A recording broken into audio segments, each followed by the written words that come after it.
and gentlemen, people of Russia, today we stand on the precipice of a monumental revelation, a moment that redefines not only our understanding of history, but also the path forward for our great nation. In an extraordinary discovery hidden beneath centuries of lore and legend, we have opened what can only be described as the oldest vault known to mankind. What we found within its ancient confines challenges the very fabric of our beliefs and heralds a new dawn for our country. Within this vault, we discovered figures of biblical proportions, characters that many have read about, debated, and revered.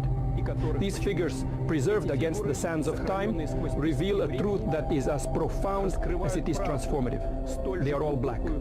This revelation, this undeniable truth, stands before us not as a contradiction to our faith, but as a testament to the diversity and unity that faith embodies. As your president, I see this moment not as a challenge to our beliefs, but as an opportunity to embrace a wider, more inclusive understanding of our history and spirituality. Russia, in its rich tapestry of cultures, traditions, and people, is uniquely positioned to lead the world into this new era of understanding and acceptance. From this day forward, let us proclaim our nation under the guidance of Black Jesus, a figure who represents not just the cornerstone of Christian faith, but also a symbol of the universal values of love, compassion, and brotherhood. This Black Jesus, whose likeness and history have been unveiled from the oldest vault, is a message to us all that divinity knows no color, that spiritual truth transcends race, and that our common humanity binds us more tightly than our differences divide us. Let this discovery remind us that history is not just the story of those who wield power, but also of those whose contributions have been overlooked or forgotten. It challenges us to re-examine what we know, to question our assumptions, and to open our hearts to the broader possibilities of understanding and faith. As we embark on this journey of discovery and understanding, let us do so with open minds and compassionate hearts. Let us build a nation that truly reflects the teachings of Black Jesus, a nation that stands for justice, equality, and love for all, regardless of race or creed. Russia has opened its cellars to reveal remarkable paintings of Jesus dating back to the 1400s. Have you ever seen or heard of biblical icons where Jesus or the Virgin Mary have dark skin, or even Abraham or King David? Then look beyond Europe. Russia has opened its vaults to reveal biblical icons featuring darker-skinned figures. In case this is making you wonder if Russia has its own twist on biblical figures, the answer is a no. This is not the case at all. This is, a matter of fact, as real as the untouched horizon of time. These icons aren't just artistic anomalies.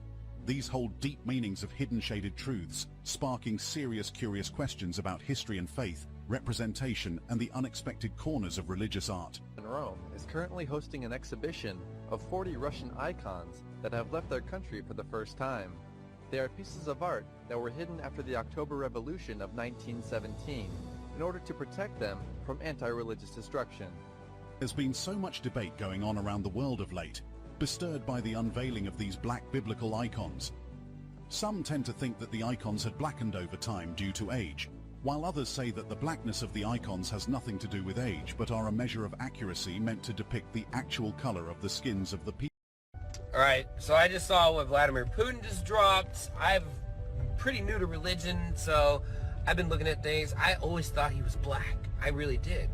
So I told my buddy who has been in religion his entire life, super Christian, and he was like, oh yeah, you know, he was always kind of more black than white. And I was like, maybe he just doesn't get it. Like, if Jesus is black and David and, you know, all the other people are black, and black people have been enslaved by the white people for the last 200 years, and we've been lying to them about Jesus is black, not white. We completely lied about it and then enslaved them.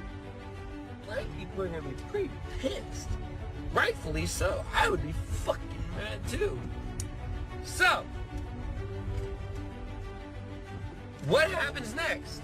Obviously they're going to do some, verification process on these paintings, but I mean, who lied?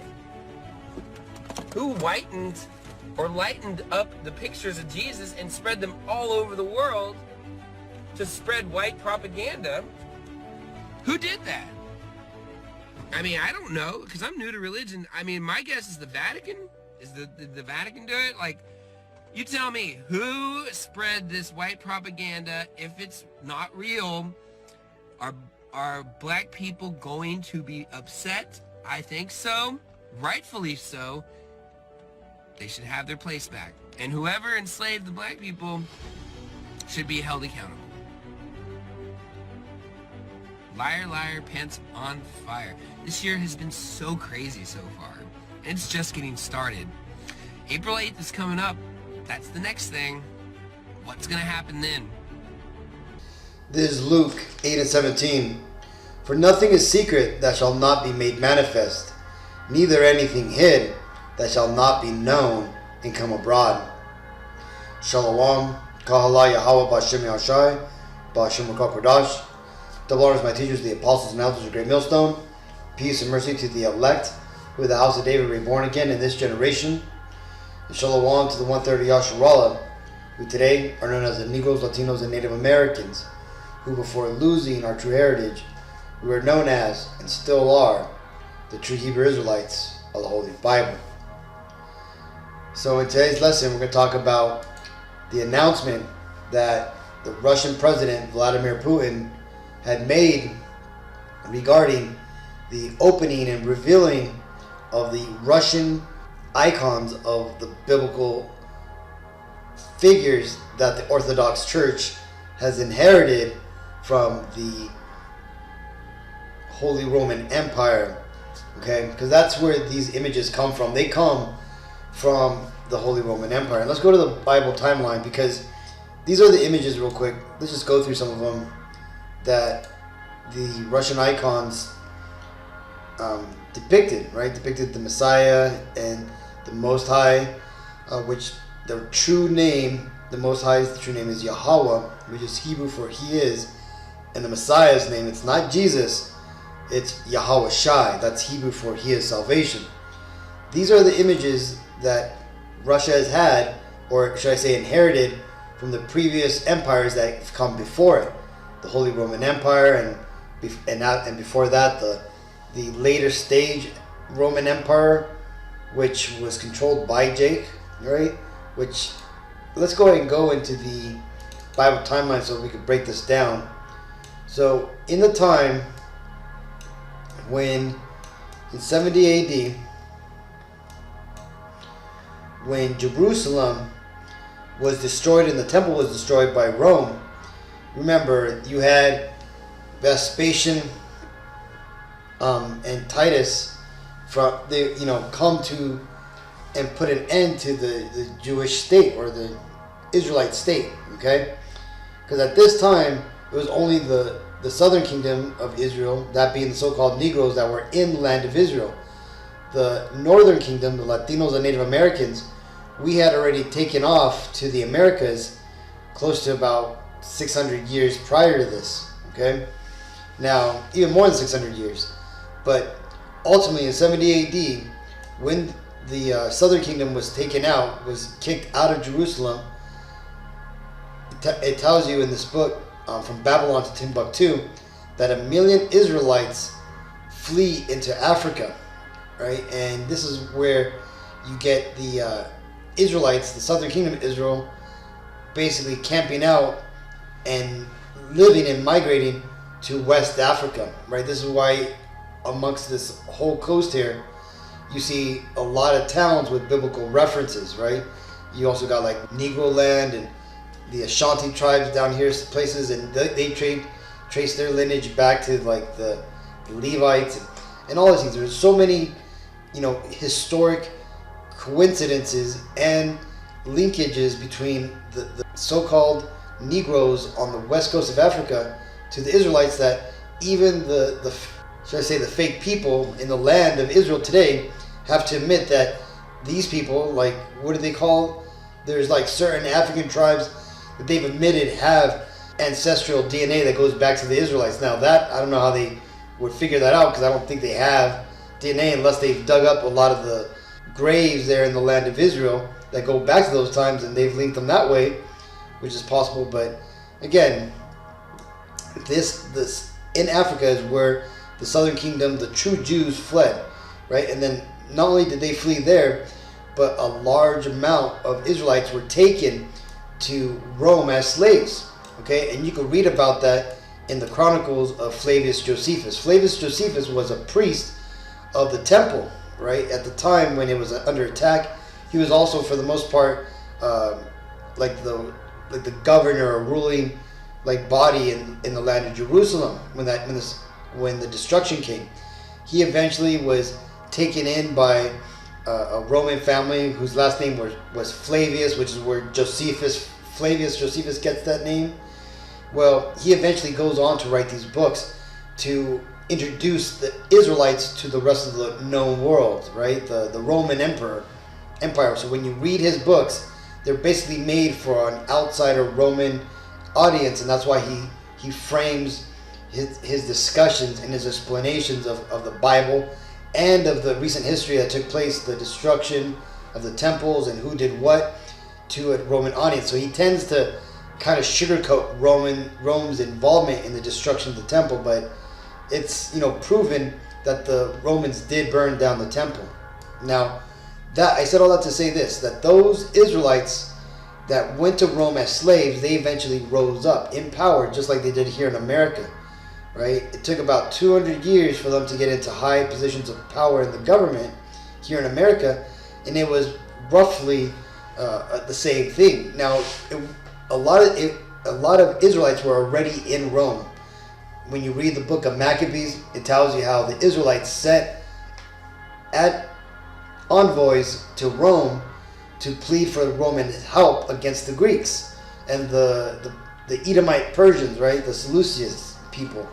Well, eventually, a lot of Israelites went to Rome to live there. So again, these Israelites living amongst the Romans, a lot of them came in as slaves later down the road. But there was people like Emperor Nerva, right? He was an older Jake, and they put him in power because this was the time when all these emperors were killing each other off. So they decided to put somebody who was politically safe in the position of emperor.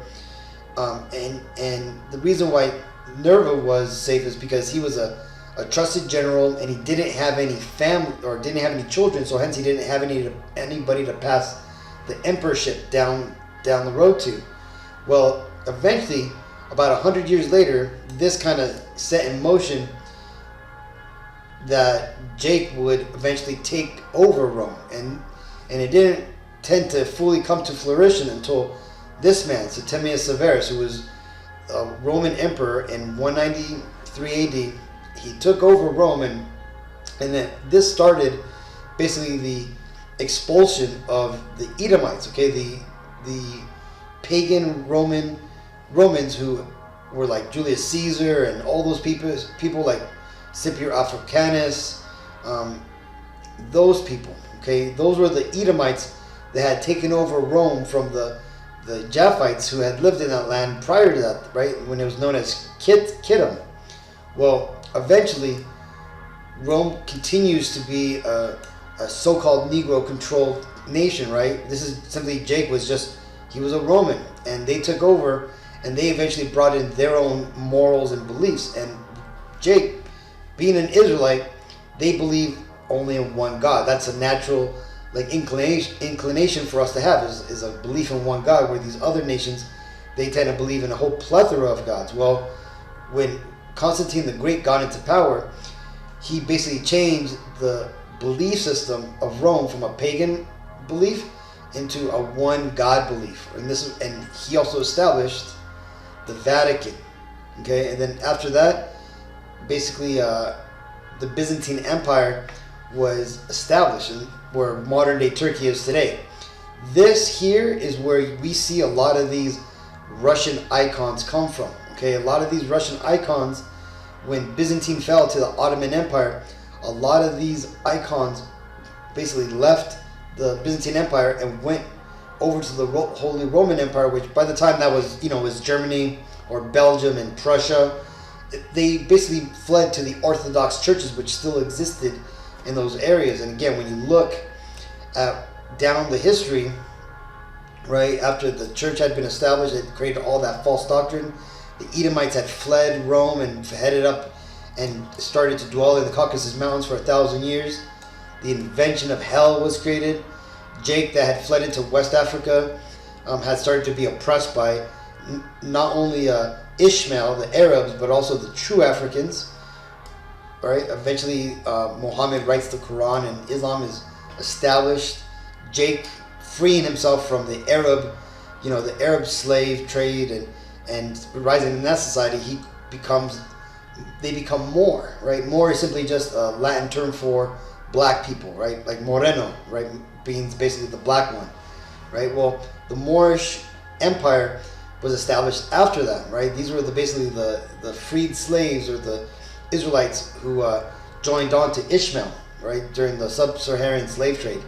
Well, I said all that to say this. Let's keep going here. The Holy Roman Empire came in about 800 to 18, which lasted until about 1800 AD. Okay, this empire here was so large, it eventually would create Germany, and the Spanish Empire would come from it. Okay, but a lot of the paintings that Russia showed off came from this empire, right? This is where all the art went to because of the Orthodox churches, and also these were Jake, but again they had lined up over hundreds of years, right? Taking over Rome, they eventually would wed into other nations, and just like today, right? Look at a lot of the Israelite kids coming out; they're a lot lighter skinned than older generations. Okay, but again, there's always going to be a lineage of darker skinned Israelites, but that's the thing. The truth is starting to come out. This is Proverbs 21:1. The king's heart is in the hand of Yahweh, as the rivers of water. He turneth it whithersoever he will. So the Lord put it into the mind of Putin to bring this out, to make a large national announcement, which eventually would go around the world. And why is this? Well, because just like the elites, the presidents, and I've gone into it where I've shown videos of like past presidents admitting that they know that the Latinos, the Native Americans, and even the Negroes are the Israelites. Well, Putin also would know this, because why? Because he's part of the upper elite echelon. These are things that are just known. And again, there's plenty of videos showing that outside nations, outside of the United States, where the brainwashing isn't as hard, they understand too who the Negroes truly are. Okay, well, because of all the things that have gone on, I'm sure Putin has had a great idea to bring out, or to basically reveal the truth of who the so-called American Negroes truly are. Okay, and hence this is going to cause a lot of deception, because as we seen in that second video, you had what appears to be an Edomite, but remember, he didn't have blue eyes or blonde hair, so chances are he probably descends from a line of an Israelite. But that being said, that man even said that so-called black people are going to be pissed when they figure this out, when they figure out that the Messiah is a so-called black man, and that they've been lied to this whole time. And like he even said, even he's been lied to. He didn't know that, how religion was set up, and he didn't know who did that. Well, the people who actually did that were the Edomites. Okay, yes, the Vatican spearheaded it, but ultimately, how did that happen? Well, let's go back to the Bible timeline. You got this man here, Rodrigo Borgia, right, also known as Pope Alexander VI. He basically was a pope in 1492, and what happened is this guy, he was a straight up Edomite. He came out of Castile, Spain, where the Jews had known to have fled. Because again, remember, the Ashkenazi, the Khazarians, the Khazar, they basically converted to Judaism or to a religion based off of the true heritage of the Israelites, and they refer to it as Judaism. They eventually, cross over. They eventually get conquered by the Russian, and then they basically flood into Europe to meet the other biblical Jews, right? Saying, hey, we're also Jews, take us in. And this is where you get a lot of Khazar Jews moving into Spain and all that stuff. Well, that's where you get Rodrigo Borgia from. Okay, he comes out of that line, and there's a show called Borgia on Netflix where they even allude to this, right? Like they're talking about this character, and like this other guy who wants to be pope. He's talking to this other priest, and he's talking about this man. He says, "I heard Rodrigo comes from Castile. They say he's one of the Castilian Jews." And the other priest says, "Shh, don't say anything about that. That's forbidden." Right? And that's because Amalek, which is the biblical name for the so-called Jew, which is the top tribe of the nation of Edom. So ultimately, Rodrigo was a Edomite. Okay, and on top of that, he was a top of the line Edomite, right? The Amalekites. Well, he eventually not only wanted to redo the image of the Messiah, but he decided to use his son as the model for the new image of the Messiah, right? The king of Saudi Arabia, Khan Sheikh Mohammed, whatever, he has the actual first image, right? It's called Salvador Mundi. Well, that image was created by an artist called Leonardo da Vinci, who the Vatican hired a bunch of other artists. And this is why these artists are so popular in today's society, is because they did a great work. And what was that great work? Well, they brought forth the Renaissance, okay? And along with it, the Renaissance arts and all the information and all the ways that these Edomites wanted to structure their society. Because again, why? Well, through occult practices and through marrying into nobility, gaining banking and money, financial powers, they were able to take over society. And when they took over society, they set it up in the way they wanted it to. And we are currently living in that empire that was set up, okay? And that's why those artists are so popular. To answer that man's question, it was the Edomites, led by the Vatican Church, who was headed by top Edomite Rodrigo Borgia, to repaint the images of the judges, right? And where does that come from? Well, this is Job 9:24. The earth is given into the hand of the wicked. He covereth the faces of the judges thereof. If not, where? And who is he? Right? And that's talking about these Edomites. How they would eventually come onto the scene, and they would basically hide who the true rulers of the world were, who the true judges of the earth are. Okay, this is why the true image of the Messiah and the Lord are hidden. Okay, and ultimately it goes to the will of the Lord. See, this is the Lord's will, that he's hidden from the majority of the world. And why is that? Well, it tells you here.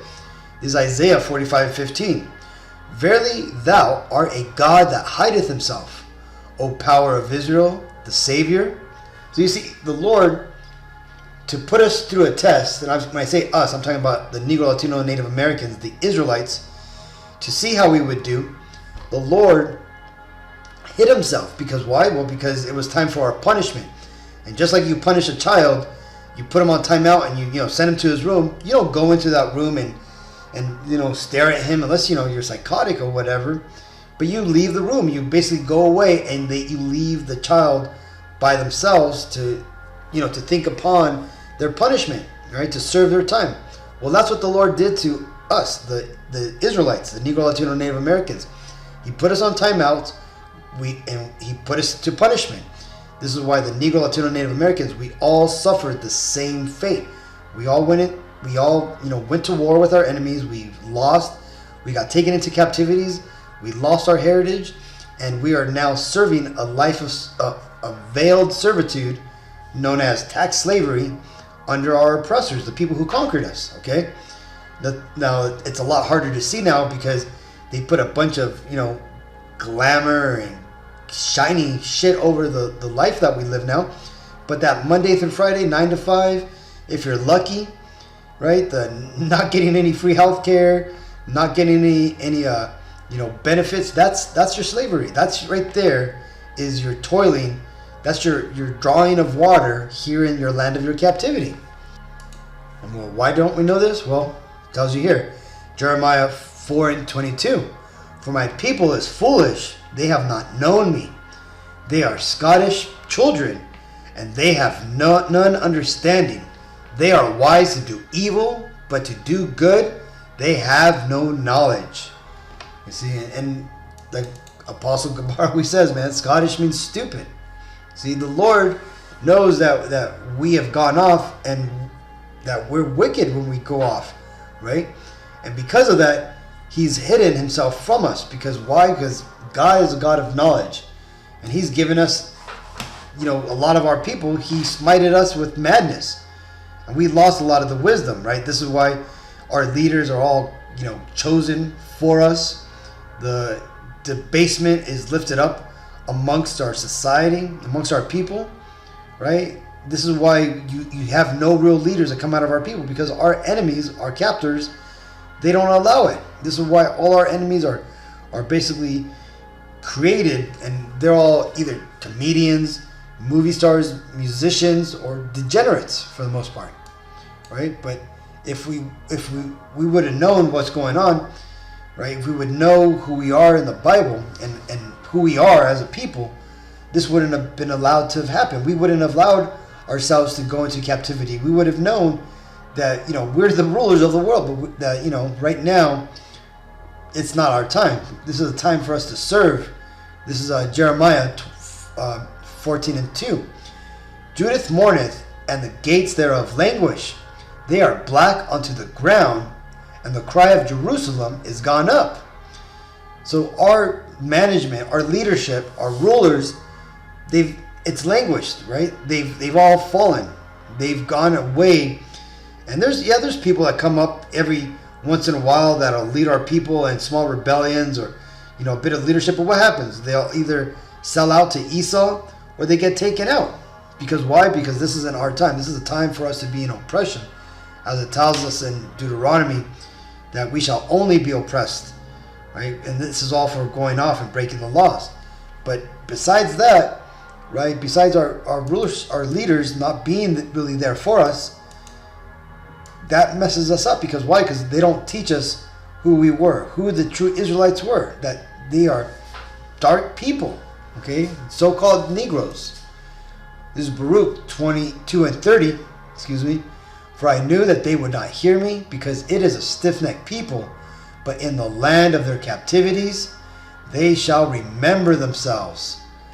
And that's what's happening right now. This is why you're starting to hear more people talk about the Hebrew Israelites. This is why you're seeing YouTube putting a ban on the Hebrew Israelite tag, hashtags. But again, this is ultimately why the world is falling apart. It's because the Israelites are coming out of captivity, and the curses that are coming off of us are now going on to our enemies. And our enemies are trying as much as they can to bring forward their New World Order agenda before they lose power. But again, it tells you in the Bible, they lose, we win. This is John 14:17. Even the Spirit of truth, whom the world cannot receive, because it seeth him not, neither knoweth him, but ye know him, for he dwelleth with you, and shall be in you. So you see, the world is shocked, like that guy in the second video said, right? He didn't know Jesus was black. He didn't know the Israelites were black. And why is that? Well, because these people, even the ones who say they love Jesus and they go to church, they don't know the God of the Bible. They don't know the Messiah, okay? Because they don't understand what the true narrative of the Bible is, because the majority of people who go to church do not read the Bible, okay? And those who do actually read the Bible or listen to the Bible, they're coming at it with a totally wrong understanding of it. right? Thinking that the Gentiles is all the other people in the world, not understanding that there's two types of Gentiles. Thinking that the Lord's wine and bread literally transmutates into like blood and flesh in your mouth. Thinking a lot of carnal ways about spiritual matters. See, this is why the world does not understand what the Bible is talking about, and hence they have not gotten the true baptism, which is the baptism by the Holy Spirit, right? Which is the understanding of the Bible. But the beautiful thing is that chances are, if you're watching this video, this information has been given to you because you've been given the eyes to see and the ears to hear and the heart to understand what's going on, right? You've been led to the apostles, you've been led to brothers like me, the other brothers out here. We're making these videos to teach our people, what our true lost heritage is and who we are as a people. And what does that mean in these end times that we're living in? This is Revelations 1 and 13. I just want to get this because this is what it's all about, right? What is the true image of the Messiah? Well, it tells you here in the Bible, the first chapter of Revelations 1 and 13. And in the midst of the 7 candlesticks, right, the menorah, one like unto the Son of Man, right? This is the Messiah, Yahweh Shai, clothed in a garment down to the foot, right? This is like what we wear when we go out and do ceremonies, right? Or go out to camp, right? Long garments that go down to the feet. And a girt about the paps, right? This is basically like a big old wrestling belt, right? But back then they had it to protect you from being stabbed when you would go to war. With a golden girdle. 14. His head, which is the hair on top of his head, and his hairs, which is his beard, were white like wool, as white as snow. And his eyes were as a flame of fire, and his feet like unto fine brass, as if it burnt in a furnace, and his voice as the sound of many waters. So again, this is what is being described there. This is what John the Revelator, this is what he had seen. Not this particular image, but this is a similarity, at least biblically accurate description of what the Messiah looked like. Okay, right? When you get into the book of Daniel's 5 and 10, it describes he has a beryl garment, emerald colored green gem, right? That he's gonna come not for peace, he's gonna come for war. Okay, this is what all the elites are hiding themselves for. This is why the chances are the royal family has gone into hiding, because they're probably down in their bunkers because they know this is coming. They know that April 8th eclipse, that there's going to be a lot more going on than just an eclipse. This is John 17 and 25. O righteous Father, the world hath not known thee, but I have known thee, and these have known that thou hast sent me. So you got to understand, man, right? If you want salvation, you got to go through Yahweh Shai. You got to go through the Messiah. So again, to understand that and to know what the Messiah truly looks like, right? Which Vladimir Putin, he did a big revealing, right? He showed the world that, hey, look, the people in power before, back to the people that we honor and venerate, the people of the Bible, they were black-skinned people, right? They were so-called Negroes, right? So now that Putin has let that cat out of the bag, let's see what happens. Let's see if this, turns, into something bigger. But again, we're gonna have to see. It's ultimately on the Lord's timeline. So either way, Akim, I just thought I highlight this. Thought it was really interesting that Putin brought it out. So hopefully you found it edifying. So until the next time, I want to give all honor and glory and praises to Yahweh, Ba'Shem Yahushai, Ba'Shem Kokodash. Shalom.